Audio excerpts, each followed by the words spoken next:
Today's story came out of founder Kathrin Hamm's need to get more sleep. Sounds like a familiar problem, doesn't it?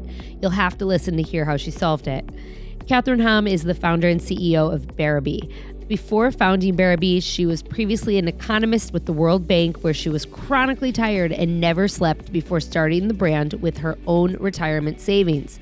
Today, Bearaby is a booming wellness business with over 8 figures in direct-to-consumer revenue, a range of cult favorite innovations with more than 10 patents, as well as fruitful retail partnerships with the likes of Nordstrom, Crate & Barrel, and Sage & Sound, not to mention a growing, well-rested team across 3 continents and an entirely plastic-free supply chain. Whoa. In just a few years, Kathrin has created one of the most beloved brands in home wellness with a range of cult favorite functional products for a calmer, more collected world.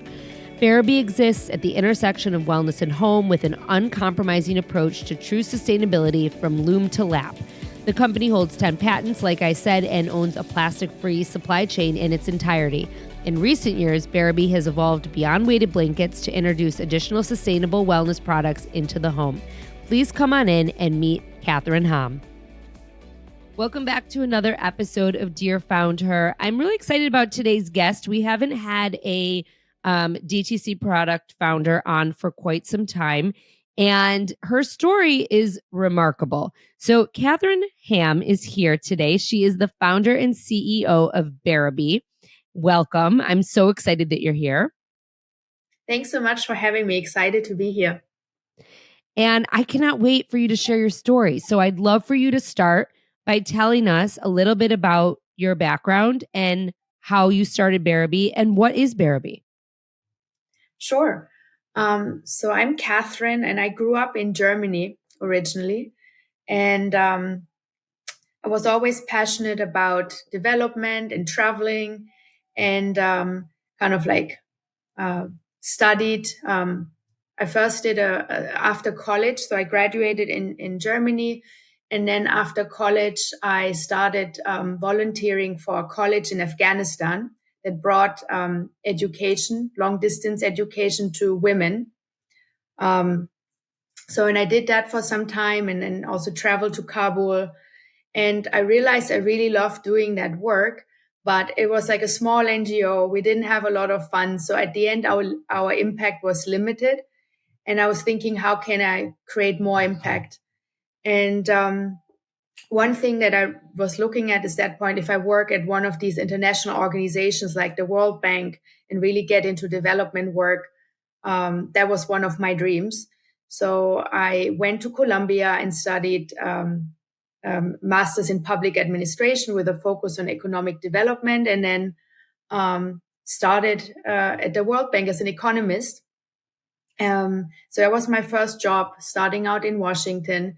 And from there, really the adventure began. And I was traveling all across the world. And within like a very short time frame, moved to 3 different continents. So I had just moved to India. And from there, I was like traveling to, my focus at that point was to bring, help small and medium-sized businesses, and a lot of them were women-founded businesses, to get finance from banks. I mean, we all know how difficult it is as women founders to get loans or to get access to finance. I mean, imagine like a woman in India or Bangladesh, for her to get finance, it's almost impossible. So I was traveling on the road, sometimes, 5 hours to go to one location, 5 hours back. And I loved my job, but it really impacted my sleep. So I would lay awake at night, couldn't fall asleep, would wake up multiple times at night, and then really would in the morning, just like it felt I hadn't slept at all. And it started to impact me. And after a couple of months, after having moved to India, I was diagnosed with chronic insomnia. And we tried a lot of different things. And on the personal level, I was researching a lot of different products, things that could help me sleep better. And I mean, I started changing out my mattress, my pillows, white noise machines, you name it. I tried all the products. But as part of my research, I came along the concept of a weighted blanket. And it had been around for more than 30 years. But in that article that I read, it showed like that. I mean, it was at that point a product for children, right? And children who have sensory disorders. But in the end of the article, they mentioned that the same product, if you put an evenly distributed weight on the body, it can also help people sleep better. So I was like, at this stage, I have nothing to lose. I tried everything. So I ordered from a German pharmacy this orange bean bag that took 6 weeks to ship. So until I got it and I was sitting in front of that like plastic filled bean bag, I didn't even want to try it. But I'm like, okay, let's just put it on. And I tried it on a Saturday afternoon. I put it on and I just passed out. I literally just napped for 4 hours straight. And I was like, holy cow, this is like amazing. So problem solved. I'm able to sleep. And then at night, I just put the beanbag on top of my sheets. But then just like after a week or so, I kind of continued waking up because I got really hot. I mean, imagine if you sleep under 20 pounds of plastic beads, it's just impossible to sleep for 8 hours. And then I continued researching again. And I'm like, there must be something like that's heavy, but at the same time, it doesn't make me hot. And I think by researching, I realized that even though the product has been around for more than 30 years, no one had invented anything on the design, any updates, any innovation. There was just nothing. And I was just looking from a consumer perspective at that point because I had a good job. I was an economist at the World Bank. So why would I quit and be crazy and start my own business? But I kind of got fascinated with the idea and while moving along and thinking like, I think there is something to it. And I was really, really passionate about the product. So I asked my boss if I could take some time off. And she was really encouraging. So she said, why don't you take a year off, see if you can get the business off the ground. If it doesn't work, we make a great case study for the World Bank out of it and you're back in no time. So far, I haven't been back. So I think that's good news. But I started with a Kickstarter campaign, with a crowdfunding. So I really planned it out as a business plan and really also in the perspective in mind that I could be back in a year, that it just wouldn't work. But I wanted to really give it a real shot. And also I didn't want to question along the way. I was like, okay, I give this a full year. I won't after 2 months or 3 months say, well, maybe this doesn't feel right. I'm like, I give it really a full focus and dedication. And yeah, I think after 6 weeks of the crowdfunding campaign, we had already collected more than $250,000. And there was such an enthusiasm about the product that I realized there's really something special and more to it. And from there, I just moved through the motion of creating the product. But basically, that was the start of it, the crowdfunding campaign and these initial $250,000 that started it all. So before we go back and dissect how you got the business off the ground, talk about, I'd love for you to share with us, what is Bearaby now and where are you guys today? Mm-hmm. So Bearaby is now a D2C company. We've been growing rapidly. Like when I launched in December 2018, it was just me and 2 knitters in a small garage. And now we have more than 30 employees and we've just been listed as one of the fastest growing companies in America by Inc. magazine.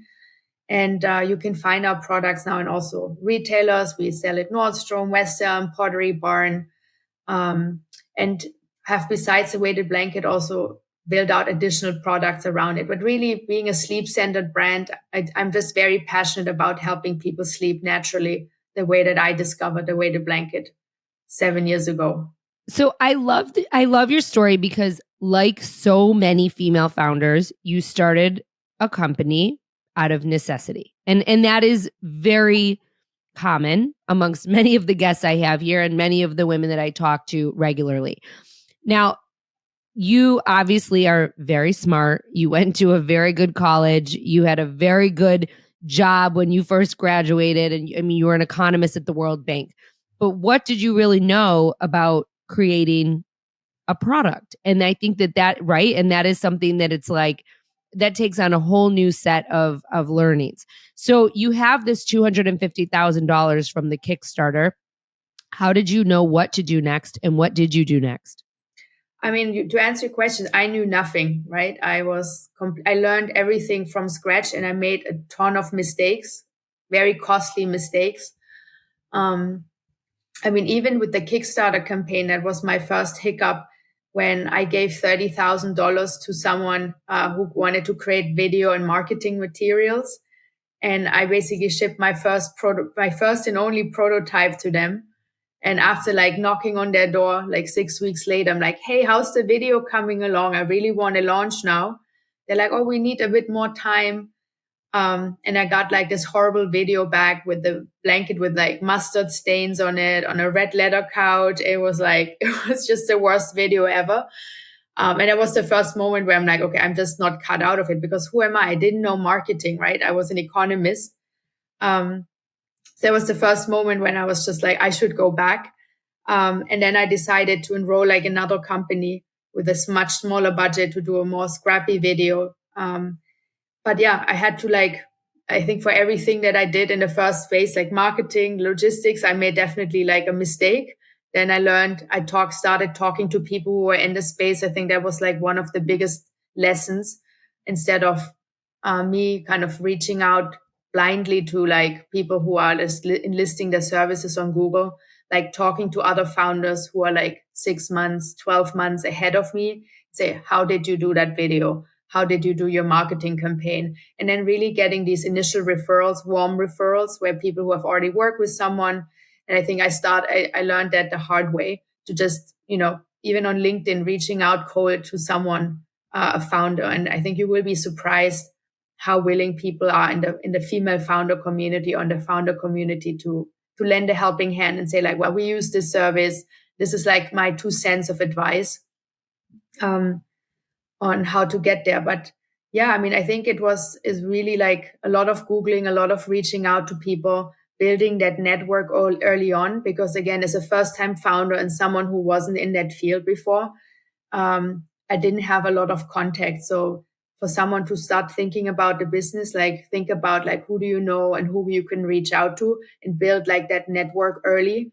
And before I even start a project now, I mean, we're thinking about Europe right now. And so instead of me setting up Europe, we're having like a process in place where we just talk a lot of people in our network who've done it, who succeeded, who failed, and see what lessons they learned, to see what we can do better before we just like stumble and fumble into something.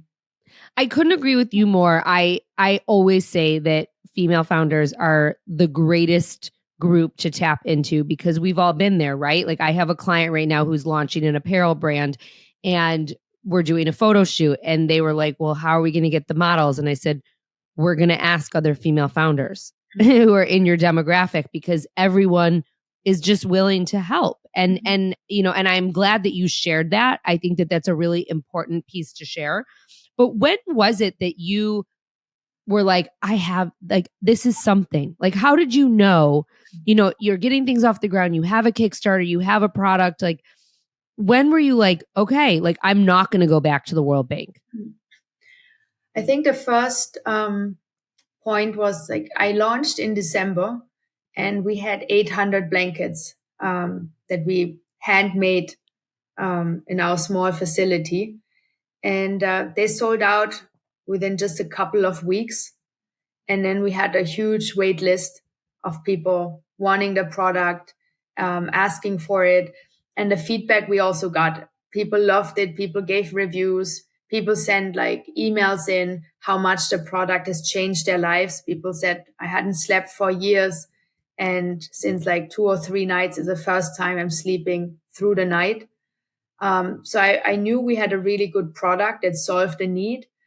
But then I think the second validation was also when retailers reached out. So I think we were just 5 months in, and I had an email in my inbox from West Elm, said, we want to try your blankets. And I'm like, is that a scam? How did they even find about us? And they're like, we want to come to your showroom. I'm like, well, we don't have a showroom. And said, can we come to your place instead? And they're like, sure, you can come. They're Brooklyn based.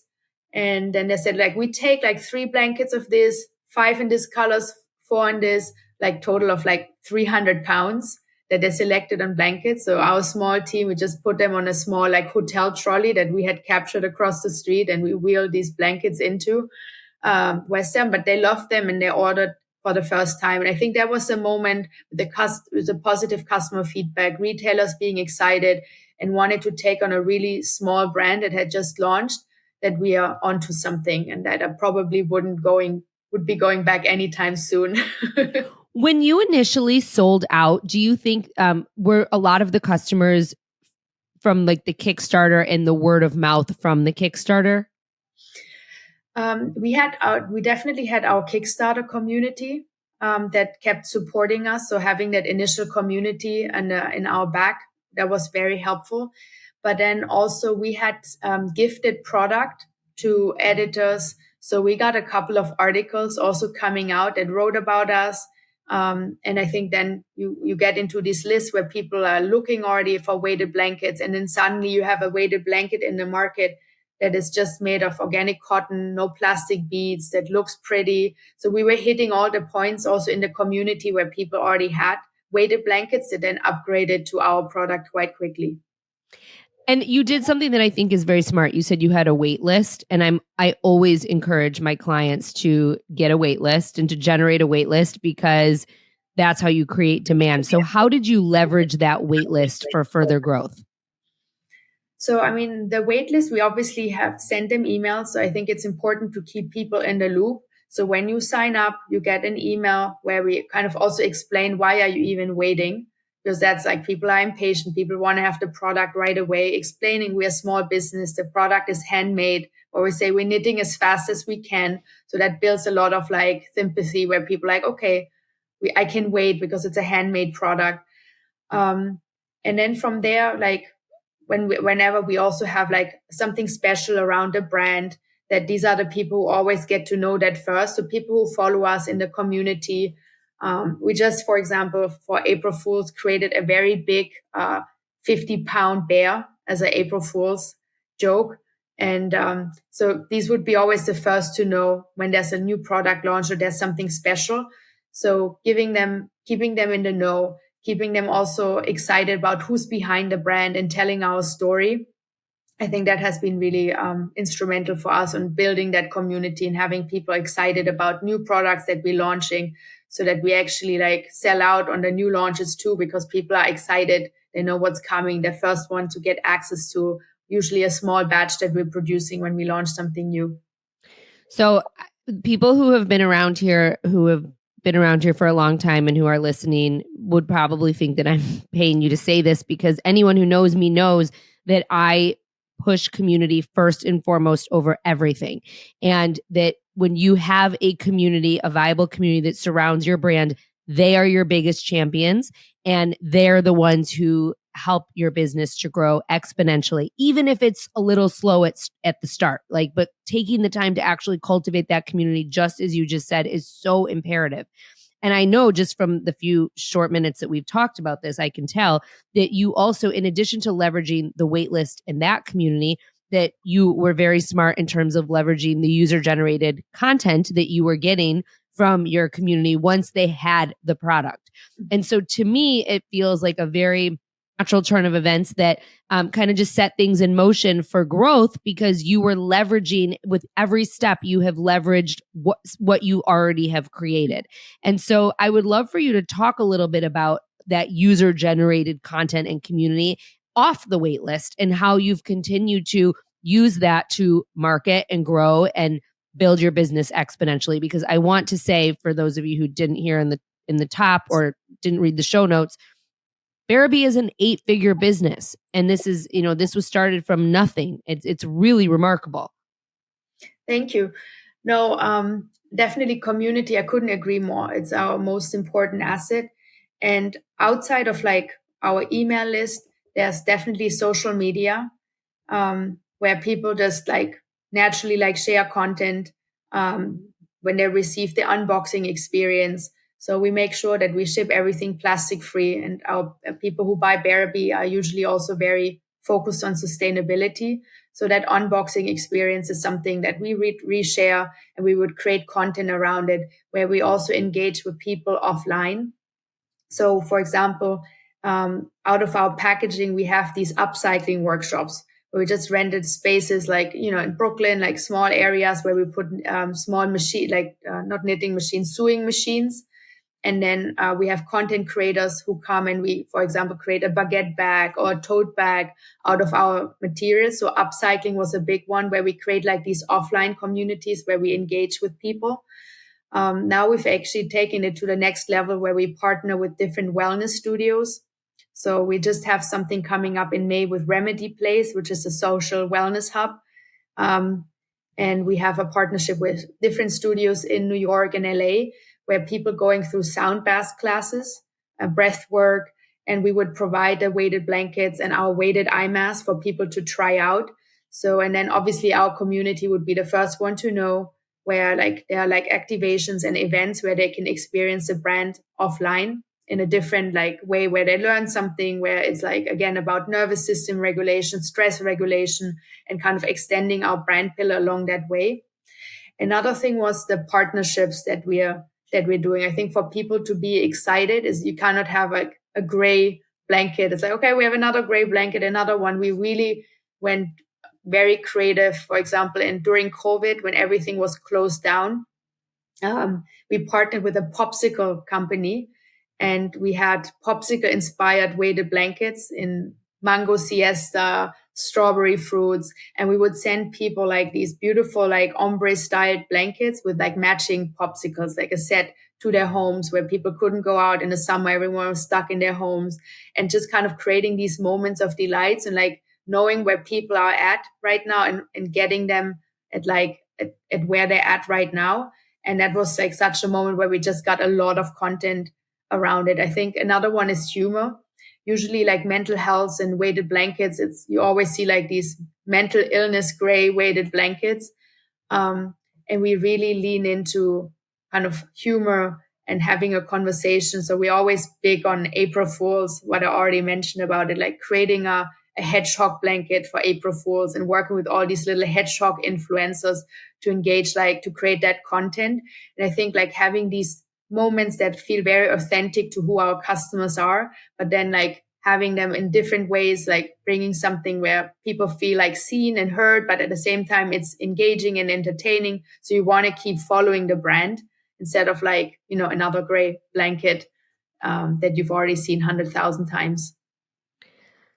I'm fascinated with this. And I think the other big question I have is obviously, and correct me if I'm wrong, because maybe I'm wrong, but my gut is telling me that when you got the order at West Elm, you really had to change your manufacturing process. We did.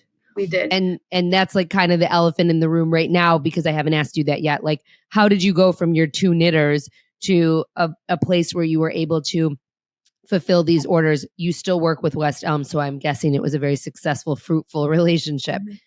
So what happened? So we had, I didn't mention, we had a really interesting start because the product was new in the market. And I had spoken to more than 50 manufacturers and I got like 50 no's where people were just saying, I haven't seen something like this. We do bedding, we do light blankets, or even in the apparel space where they use the fabric, but they don't have the machines to make it. So we had to create a manufacturing process on our own. With the machines in the small knitters. The advantage we had, it was very like cumbersome to set up the manufacturing, and it took me quite a while. But then I was very familiar with the processes, right? I knew how to make a blanket. We had all the equipment to do it. So the step to then actually go to a bigger manufacturer and say, look, this is the unit. This is like how it works. These are all the manuals, and how to create our product was much easier. I mean, it still took a couple of months to find like the right supplier, like that have all the certifications that West Elm would require, the organic certifications that we would require, and then teach them from scratch. So we had like a small unit they had to set up for us where we brought in all the machines, had to order more machines at that point, and us going in again into India and like teaching people how to knit. Took us probably another 6 months to set that up. But given that we knew the process because we didn't use a third-party manufacturer, but we were the manufacturer, we had all the knowledge in-house, the second process was actually much easier than the first one in setting it up from scratch. Did you have to raise money again? We raised money, but much later on. So we raised money from a VC in 2022 after we had already reached 8 figures. So it was at a time when we could determine our terms better and also retain more control at that stage versus raising money earlier where you have to give up more control and equity along the way.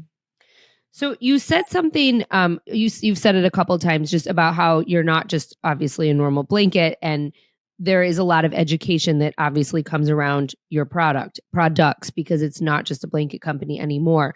So obviously we've talked about community right now. We've talked about community already and leveraging your community and user generated content, and you talked a little bit about the partnerships in New York and LA, but there obviously are other avenues that you've had to explore in terms of education surrounding your brand and making sure that people understand why you are different and what the problem is that you solve. So how do you feather that educational process into your communication so that your customer and new customers understand the benefits of what it is you're offering? Mm-hmm. I think the first touch point would obviously be the website, where we have like certain sections on the product page, but also like dedicated sections just that goes about product education. Because again, it's not a sock or a shoe where I have to like, everyone knows how to use socks and shoes, but we have to start from scratch and kind of why should you actually sleep underweight? So we provide all the scientific research on that side with links on like studies that have been done on the product, how it impacts sleep, how it impacts anxiety. And then we also have a quiz on the website, because the most important part is how heavy should the blanket be. And the guideline is 10% of your body weight, but there are also other factors. If you suffer from anxiety, if you wake up multiple times at night, you probably want to bump that up a bit and go like one category higher, and just kind of having the customer like having a quiz. And then obviously also on the customer support side. So we have a dedicated in-house team of customer service agents that are also educated around the product. So if you come to our website, you would be able to chat with someone and basically being taken through all the steps on how to choose a product, which fabrication is right for you. We have organic cotton, we have tencel. So there are different things that people can choose. So I want to make sure people are well taken care of in that process on the website. And then obviously also offline, we partnered with like different organizations, NAMI, different sleep scientists, where we have like different educational sessions or like events that we like, where we invite people, where we educate them about the product, where they can experience the product and then talk to someone about sleep or how to use the product. Different pop-ups where we always would invite a sleep scientist, where people can chat to someone. That's been really helpful. And it's just part of what we want to do as a business that is sleep focused with a product that probably not everyone has used before. How much is your business? How much of your business is D2C versus retail? The majority of our business is still D2C, like more than 70%. And how did you decide? Obviously, West Elm was probably a no-brainer. That was a big break for you. But how do you decide which retailers to partner with? And, that's a whole different way of doing business, to go into retail and have wholesale product and whatnot. And, we all know that, your margins on D2C are much higher and it's more fruitful for you as a company. But it's hard to pass up that opportunity, right? When you're going to be in 1,000 doors, and that's essentially marketing as well. So how do you balance that? Mm-hmm. So, given that we are an organic product, it just limited us from the get-go. It's like we are at a higher price point. So finding like retailers that are aligned with us. So, at the moment, you can find us in like this Williams Sonoma, like Pottery Barn, West Elm. So that was a no-brainer. Then we had Nordstrom. And I think one criteria when selecting them is the education that people can get on the ground. Like some people have like external like sales reps. Some of the retailers have like their own staff, where usually you walk into a store and you just know there are people who are educated about all products that are in the home goods section. So that was one criteria. if someone walks in and we send our D2C customers, say, if you want to try out a blanket, go to the next Nordstrom.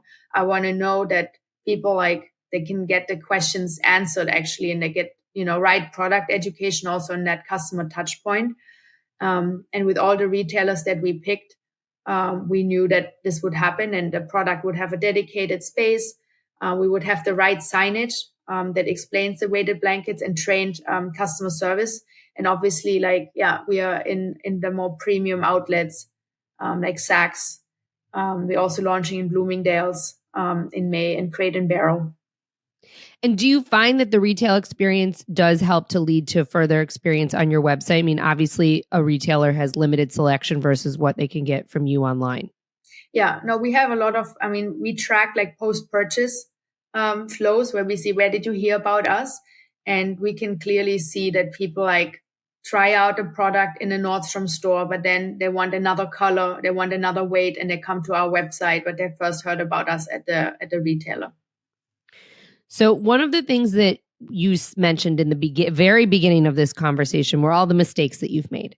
And, I thank you for saying that, because I think a lot of founders and a lot of women don't like to admit to making mistakes, but that's how we learn. That's how we all learn. It's not just how you learn and how you've developed your business. It's how everyone who's listening can learn as well.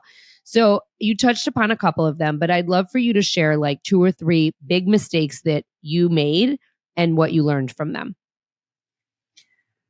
Let me think, like, what's the biggest mistake?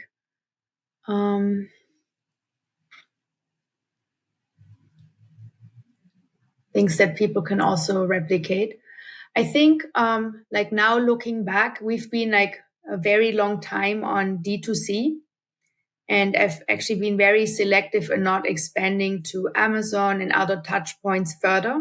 I think now looking back, we could have done that like probably 2 years earlier, just diversifying the channels and getting that read on the customer. Obviously, you don't want to go too early into Amazon. You want to get a good understanding on how's the product working? Are people happy? Will you get good reviews on Amazon? But I think building that presence on Amazon is definitely something you don't want to miss out on. We also created patents for the product, and that was also something where some people said it's very expensive, especially given that I was bootstrapped. I didn't have a lot of money, so we had lawyers who said, "Don't invest into patents. It's too much money. Maybe you don't get it, and just don't do it." But I actually very economically was still able to put a patent application in that now turned into like a 15 patent portfolio and counting, where we're able to defend the patent and remove these copycats. Like the first 18 months, you're the only product and like there's no knitted blanket like this. And then suddenly you have like other copycats that are coming in on Amazon. And that I think was a really good decision to keep investing on these patents, because now I think it really protects the bottom line to be able to, take these copycats out of the market. So I think that was definitely something I would hopefully do again if I would start a business. I also would recommend to anyone, if you have a new product idea and you're not sure is can I get a patent for it, you can file a non-provisional patent within 18 months. That's really expensive. It's just not expensive. It's just a couple $1,000s and gives you 18 months of runway to decide if there's like an opportunity for you before you then have to invest more money to convert it into full-on fledged patent. But while you're unsure and you don't have a lot of funds, this is always an option that you can take while you explore product market fit and the other factors around it. Kathrin, I want to wrap up with the last question I ask everyone, and that is, what are 3 actionable tips that you would tell another female founder who's just getting started? I think the first one would be get started. I was in my mid-30s and people thought I'm crazy to like quit a solid job and then start selling blankets on the internet. I think it's never too late to start. And especially if you're passionate about something, give it a year. Don't look back. And, if it doesn't work out, you will have a great learning experience. If it works out, it's even better. But you will learn a lot along the way. The second one is the network. it's never too early to build a network of like-minded people. So people who are in the same stage of business funding or founding. So you can vent to them. These are the people you can they're just one WhatsApp away to talk about the problems that you have on a day-to-day. Then get a mentor or two mentors who are 18 months, 2 years ahead of you. People who've done it already, who you can say which accountant did you use? Which warehouse did you use? When you went into that retailer, how were the discussions going along?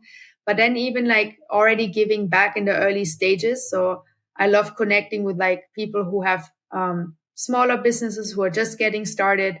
It's great to give back, but at the same time, that scrappy mindset that you have in the first 6 to 12 months, it sometimes we lose along the way because now we're bigger and we have more funds. But then when I talk to them, and I was just connecting to someone and she's just started her company 18 months ago and have found very creative ways on how she works with executive assistants on a freelance basis and how she finds content creators and because she has a beautiful social media feed and does it very inexpensively. And I connected our team with her and said, look, this is a way that maybe we forgot doing because we have more funds now, but it's actually much better how she's doing it. So I think they're at every stage and how people are, where they're at right now, you can connect. And it's just a beautiful network that you can create to surround yourself while you're building the business, because the journey can be quite lonely. So having friends and supporters along the way makes it worthwhile.